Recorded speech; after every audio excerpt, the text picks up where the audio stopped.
Hello students, very good morning. In this video session, we are going to discuss the remaining part of the concentration terms.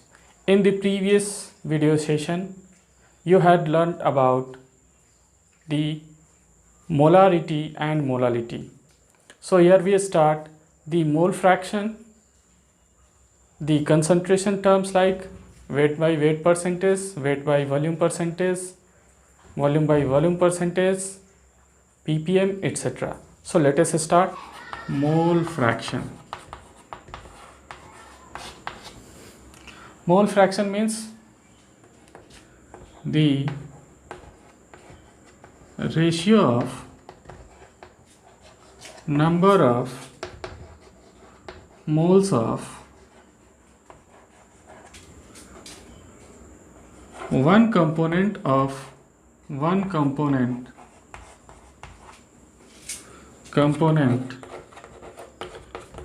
a solution to the sum of the all component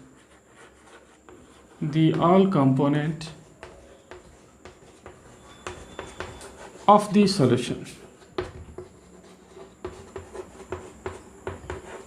is called mole fraction. तो देखो यहाँ पे actually क्या है, mole fraction कहने का मतलब ये है कि ये रेशियो है नंबर ऑफ मोल्स का। जैसे अगर हम लोग कंसिडर करें कि हमारे पास एक कंटेनर है और इसमें नॉन रिएक्टिंग सब्सटेंसेस जो हैं यहाँ पे डिफरेंट नॉन रिएक्टिंग सब्सटेंसेस यहाँ पे रखे गए हैं। Okay, the number of moles of A is Na and the number of moles of B is Nb and the number of moles of C is Nc. Then in this condition, the mole fraction, which is denoted by a Greek term chi, the mole fraction of A is what? The number of moles of A upon the sum of the number of moles of A plus number of moles of B plus number of moles of C. ठीक वैसे ही हम लोग number of moles के according हम लोग find कर सकते हैं मोल फ्रैक्शन को, मोल फ्रैक्शन ऑफ बी, और ये हमें क्या देगा? तो ये देगा number of moles of B upon the sum of the number of moles of A plus number of moles of B plus number of moles of C. ठीक वैसे ही हम लोग यहाँ पे कैलकुलेट कर सकते हैं mole fraction of C, number of moles of C upon the sum of the number of moles of A plus number of moles of B plus number of moles of C. तो इस तरह से इस फॉर्मूले के according हम लोग सबका मोल फ्रैक्शन कैलकुलेट कर सकते हैं।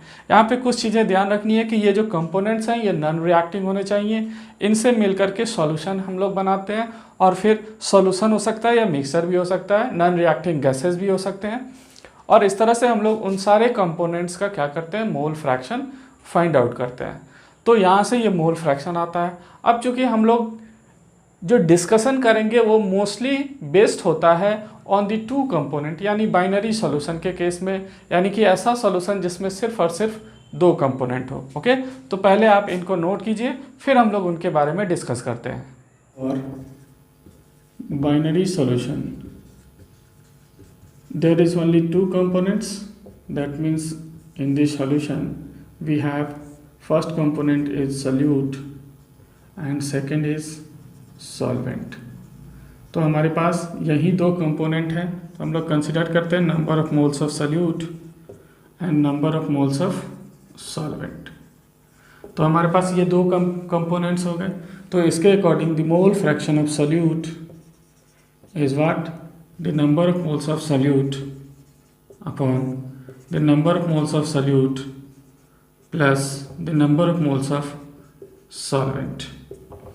Again, for solvent, the mole fraction of solvent upon number of moles of solute plus number of moles of solvent। तो यहाँ हम लोग देख रहे हैं कि इन दोनों के अकॉर्डिंग हम लोग क्या कर रहे हैं, इनके नंबर ऑफ मोल्स के अकॉर्डिंग हम लोग फाइंड कर रहे हैं इनके मोल फ्रैक्शंस। तो देखो यहाँ से एक बेसिक रिलेशन मिलता है, mole fraction of solute plus mole fraction of solvent and it is equals to 1। ये बहुत ही इम्पोर्टेंट रिलेशन है जो इस चैप्टर में बहुत ज़्यादा यूज होने वाला है। अब यहाँ से हम लोग देखें तो हम लोग फाइंड कर सकते हैं number of moles of mole fraction of solvent, mole fraction of solvent in terms of mole fraction of solute. So it is mole fraction of solute. तो यहाँ से हो गया mole fraction of solvent equals to 1 minus mole fraction of solute. तो solvent का mole fraction 1 minus mole fraction of solute के equal होगा। Okay, अब देखो यहाँ पे हम लोग कंसिडर कर रहे हैं फॉर वेरी डाइल्यूट सॉल्यूशन। तो देखो डाइल्यूट सॉल्यूशन जब होगा बहुत ज़्यादा, इसका मतलब क्या हो गया कि सॉल्यूशन में जो अमाउंट ऑफ सॉल्वेंट है वो बढ़ गया है। That means the number of moles of solute is very very less than the number of moles of solvent. Solute is very less than solvent। तो at that condition the mole fraction of solute, अब देखो यहाँ से क्या हो जाएगा, तो ये हो जाएगा number of moles of solute upon number of moles of solvent। क्योंकि जब ये solute का वैल्यू कम हो जाएगा तो उस केस में number of moles of solute plus number of moles of solvent ये अप्रॉक्सीमेटली इक्वल होगा, लगभग इक्वल हो जाएगा number of moles of solvent के। तो यहाँ से हम लोग इनको क्या कर रहे हैं, इग्नोर कर दे रहे हैं। इनके इग्नोर करने से ये हमें रिलेशन मिल जा रहा है। अब यहाँ पे ध्यान देना है कि आपको जब भी ये फार्मूला यूज़ करना है तो सबसे पहले mole fraction of solute find कीजिएगा, फिर ये फार्मूला लगाइएगा mole fraction of solvent equals to 1 minus mole fraction of solute. क्योंकि अगर ये फार्मूला नहीं लगाएंगे तो फिर मोल फ्रैक्शन ऑफ सॉल्वेंट निकालने के बाद अगर आप फाइंड करना शुरू करते हैं तो उस केस में आपका जो मोल फ्रैक्शन ऑफ सॉल्यूट आएगा वो 0 हो जाएगा। अब देखिए इस रिलेशन को हम लोग चेंज करते हैं यहाँ से, तो ये क्या दे देगा, mole fraction of solute equals to, इनको हम लिखते हैं इनके मास के टर्म में, given mass of solute upon molar mass of solute upon given mass of solvent upon molar mass of the solvent. तो इसके अकॉर्डिंग हमारा रिलेशन क्या दे देगा, इसको हम लोग चेंज करेंगे तो given mass of solute into molar mass of solvent upon molar mass of solute into given mass of solvent. तो इस तरह से हम लोग इस फॉर्मूले का यूज कर सकते हैं। एक्चुअली इसको मैं यहाँ ऊपर में लिख दे रहा हूँ। So the relation is mole fraction of solute is equals to given mass of solute into molar mass of solvent upon molar mass of solute into given mass of solvent. तो इस तरह से ये हमारा रिलेशन आ गया और इस relation का हम लोग आगे यूज करेंगे। ओके, आइए अब हम लोग आगे देखते हैं दूसरा टर्म, यानी कि concentration terms in terms of what, percentage. Concentration terms next है वेट बाय वेट परसेंटेज और मास बाय मास परसेंटेज। इसे हम लोग परसेंटेज स्ट्रेंथ भी बोलते हैं। It is defined as the mass of solute which is present in per 100 gram of the solution. So the mass by mass or weight by weight percentage equals to given mass of solute, it is in gram, upon given mass of solution, it is also in gram, into 100। तो ये हमारा relation दे देता है। इसको हम लोग कहीं कहीं परसेंटेज एस के फॉर्म में डिनोट करते हैं। ओके, तो आइए देखते हैं इसका मीनिंग। अगर आपको गिवन है, for example it is 10% glucose solution, it means that 10 gram of glucose dissolve in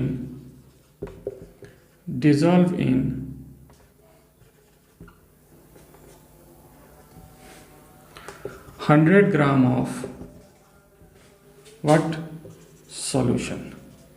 तो यहाँ आप लोग को ध्यान देना है कि ये मास ऑफ जो 10% है ये मास ऑफ सॉल्यूट है, और परसेंटेज यानी कि जो 100 है वो क्या है, मास ऑफ सॉल्यूशन है। अब यहाँ से आप मास ऑफ सॉल्वेंट क्या कर सकते हैं, फाइंड कर सकते हैं। So the mass of solvent is mass of solution minus mass of solute. तो इस तरह से यहाँ पे क्या हो जाएगा, mass of solvent equals to 100 minus 10 that is 90 gram. तो इस तरह से हम लोग ये रिलेशन फाइंड कर सकते हैं।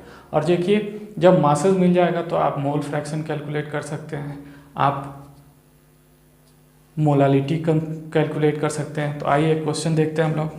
Question, calculate the molality of the solution which contains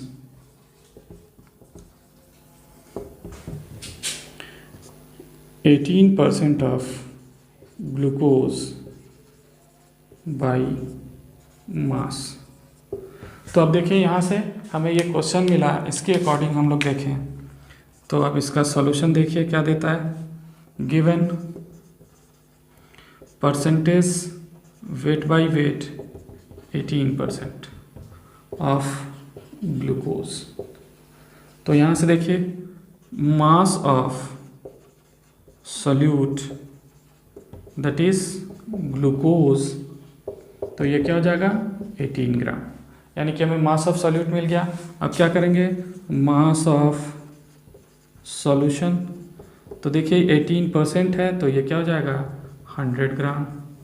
तो अब हम लोग फाइंड करेंगे मास ऑफ सॉल्वेंट, और ये क्या हो जाएगा 100 माइनस 18 दैट इज 82 ग्राम। तो देखिए हमें सारे चीज़ मिल गए। अब हम लोग को क्या करना है, फाइंड करना है। तो molality given mass of the solute upon molar mass of the solute into 1000 upon mass of solvent in gram। तो यहाँ से फॉर्मूला रखिए 18 into 1000 अपॉन, अब देखिए ये ग्लूकोज है, ग्लूकोज का molar mass 180 into weight of solvent हम लोगों ने निकाला 82। तो अब आप इसको सॉल्व करेंगे तो आपका जो वैल्यू आएगा, तो सॉल्व कीजिए 10 टाइम्स, तो ये हो जाएगा 100 अपॉन 82 दैट इज़ 1.22 मोलर, ये आपका अप्रोक्सीमेट वैल्यू होगा। तो इस तरह से हम लोग आसानी से क्या कर सकते हैं, इसको कैलकुलेट कर सकते हैं। ठीक है, आइए नेक्स्ट रिलेशन देखते हैं, relation between molarity and the percentage weight by weight. Relation between molarity and the weight by weight percentage, हम लोग इसके हेल्प से आसानी से मोलारिटी को कैलकुलेट कर सकते हैं। तो देखिए क्या है, relation between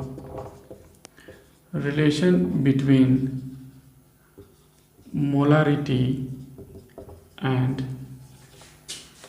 weight by weight percentage. तो देखिए कहता है क्या, if the density of solution is given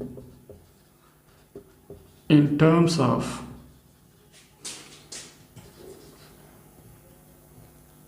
gram per ml, in terms of gram per ml,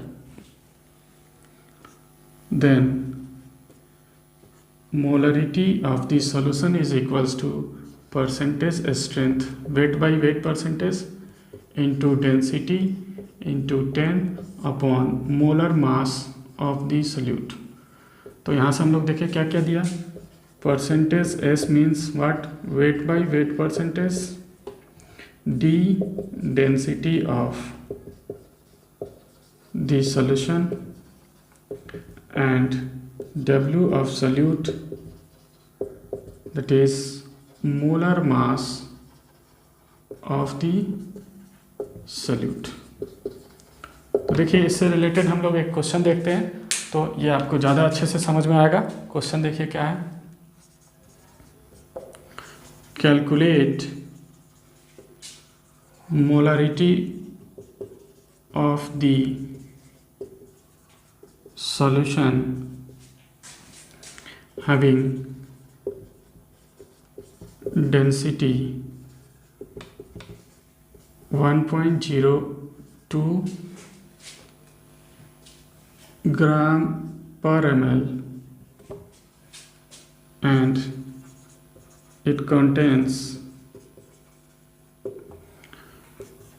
H2SO4 and it contains 9.8% of H2SO4 by mass। तो इस तरह से आप देखिए यहाँ पे क्या क्या गिवन है। तो सॉल्यूशन हम लोग देखें, तो इस सॉल्यूशन में देखिए गिवन क्या है, डेंसिटी दे दिया 1.02 ग्राम पर ml, परसेंटेज स्ट्रेंथ दे दिया 9.8%, सॉल्यूट है H2SO4, तो हम लोग फाइंड कर लेंगे it's molar mass of solute, तो ये हो जाएगा 98 ग्राम पर मोल। तो इस तरह से हम लोग आसानी से फॉर्मूला लगा सकते हैं। मोलारिटी गिवन मास, तो यहाँ से परसेंटेज एस 9.8 ले लीजिए into density 1.02 into 10 according to formula it is 10 upon molar mass of the solute 98। तो जब आप इसको सॉल्व करेंगे तो 98 10 से मल्टीप्लाई कीजिए इंटू 1.02 अपॉन 98, तो ये दे देगा 1.02 मोलर। ये आपका आंसर हो गया। तो इस तरह से आसानी से इस रिलेशन से आप क्वेश्चंस फाइंड कर सकते हैं। ये बहुत ही इम्पोर्टेंट रिलेशन है। इसके क्वेश्चंस आपको previous year papers IIT Mains और नीट दोनों में आ चुके हैं। तो ये बहुत ही इम्पॉर्टेंट रिलेशन है, ठीक है, इसको आप याद रखेंगे। नेक्स्ट कंसंट्रेशन टर्म्स देखते हैं, वॉल्यूम बाय वॉल्यूम परसेंटेज। तो देखिए it is defined as VmL of solute dissolve in per 100 ml of solution. 100 ml volume लिख लीजिए, वॉल्यूम ऑफ सॉल्यूशन। तो अब यहाँ से ये भी एक इम्पॉर्टेंट रिलेशन हो गया, percentage volume by volume equals to what, volume of solute ml में ले लीजिए अपॉन वॉल्यूम ऑफ सॉल्यूशन, ये भी ml में ले लीजिए इंटू 100। तो ये हमें क्या दे देगा, volume by volume percentage. Okay, अब यहाँ से अगर क्वेश्चन में दिया हुआ है 10% volume by volume of C2H5,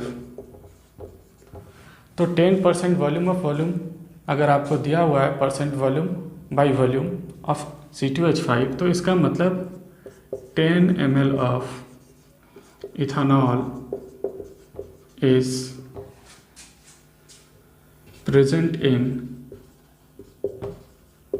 100 ml volume of solution. तो इस तरह से ये एक इम्पॉर्टेंट रिलेशन मिल जाता है। यहाँ से आप वॉल्यूम ऑफ सॉल्वेंट भी फाइंड कर सकते हैं, लेकिन एक्चुअल में वॉल्यूम ऑफ सॉल्वेंट का ही ज़रूरत होती नहीं है। हम लोगों को मैक्सिमम क्या होता है, वॉल्यूम ऑफ सॉल्यूशन का ही काम होता है। तो आसानी से हम लोग मोलारिटी, नॉर्मलिटी एट्सेट्रा से इसको कोरिलेट कर सकते हैं। नेक्स्ट आता है वेट बाय वॉल्यूम परसेंटेज। तो यहाँ पे क्या हो जाता है, it is weight of solute upon volume of solution तो इसको ले लीजिए आप ml में और इसको ले लीजिए आप ग्राम में, इनटू क्या हो जाएगा 100। तो ये आसानी से वेट बाई वॉल्यूम परसेंटेज मिल जाएगा। अब इसमें एक बहुत ही इम्पोर्टेंट रिलेशन होता है ppm। ये कहता है पार्ट्स पर मिलियन। तो ये जो है 1 million means what, 1 million means 10 to the power 6। तो ये इसी के साथ रिलेशन देता है 1 मिलियन का रिलेशन। तो यहाँ से देखिए कहता है the number of parts of solute present in per million of solution is called ppm। तो इसको हम लोग क्या बोलते हैं, ppm बोलते हैं। यानी कि जितना पार्ट जो है सॉल्यूट का डिजॉल्व है कितने में, 10 टू द पावर 6 यानी 1 मिलियन में। तो यहाँ से ppm जो है ये एक रिलेशन देता है। तो ये क्या हो जाएगा, number of parts of solute upon total number of parts of solution into 10 to the power 6। तो ये एक बहुत ही इम्पोर्टेंट रिलेशन है। यहाँ पे एक चीज़ बेसिकली आपको ध्यान रखना है कि ppm जो है इसका यूज़ किया जाता है to find out the solute which is in traces. यानी वो सॉल्यूट जो बहुत ही लेस अमाउंट में होते हैं, ट्रेस में होते हैं, जिनका कंसंट्रेशन एक्चुअली बहुत बहुत कम है, उनको फाइंड करने के लिए किया जाता है। मोस्टली हम लोग पॉल्यूटेंट्स वगैरह को मेज़र करने के लिए या कुछ इम्पॉर्टेंट सब्सटेंसेस जो ट्रेसेस में बहुत नेसेसरी होते हैं उनको फाइंड आउट करने के लिए ये टर्म यूज़ करते हैं। ठीक है, इसका एक एग्जांपल है, बेस्ट एग्जांपल वो आप देख सकते हैं। 1 ppm of fluoride, 1 ppm of fluoride prevents teeth decay, prevents teeth decay। तो देखिए ये कितना इम्पोर्टेंट है। 1 ppm अगर फ्लोराइड अवेलेबल है तो ये टीथ डीके को बचाता है। लेकिन अगर ये 1.5 ppm हो जाए तो ये कॉज करता है, कॉजेस मॉटल्ड टीथ। यानी कि अब आपका टीथ जो है मॉटल्ड टीथ, तो अब आपका टीथ जो है वो धीरे धीरे अब क्या होने लगेगा, डीके, यानी कि वो खराब होने लगेगा। Okay, but its higher concentration is dangerous because it causes cancer. Its higher concentration is dangerous. This is because it causes what? Cancer. तो यहाँ से हम लोग देख सकते हैं कि 1 ppm हमारे लिए अच्छा है क्योंकि ये टीथ डीके को रोकता है, हमारे टीथ को बचा रहा है। लेकिन थोड़ा सा ज़्यादा हो रहा है तो फिर टीथ जो है वो ख़राब होना शुरू कर रहा है, उसमें स्पॉट जनरेट होने लग रहे हैं। लेकिन वहीं जब उससे हाई हो जाता है तो ये बहुत ही डेंजरस होता है। और ये जो क्वेश्चन है ये बहुत इंपॉर्टेंट है क्योंकि ये एक बार IIT में आ चुका है। ठीक है, ये क्वेश्चन जो है एक बार IIT मेंस में आ चुका है। Formality equals to what, it is given mass upon formula mass which is also in gram into volume of solution ml into 1000। तो ये हो जाता है formality. That means the number of gram formula dissolve in per liter of the solution is called formality और formal solution. तो यहाँ पे हम लोग कंसिडर कर सकते हैं NaCl, Na2SO4, Na2CO3। तो ये सारे क्रिस्टल के फॉर्म में एग्जिस्ट करते हैं। इनका एग्जैक्ट मोलर मास डिफाइन करना, फाइंड करना डिफ़िकल्ट होता है, इसलिए इनको यूज़ किया गया था फॉर्मेलिटी, यानी इनके लिए यूज़ किया गया था फॉर्मेलिटी। ठीक है, तो आज के वीडियो लेक्चर में इतना ही। Thank you.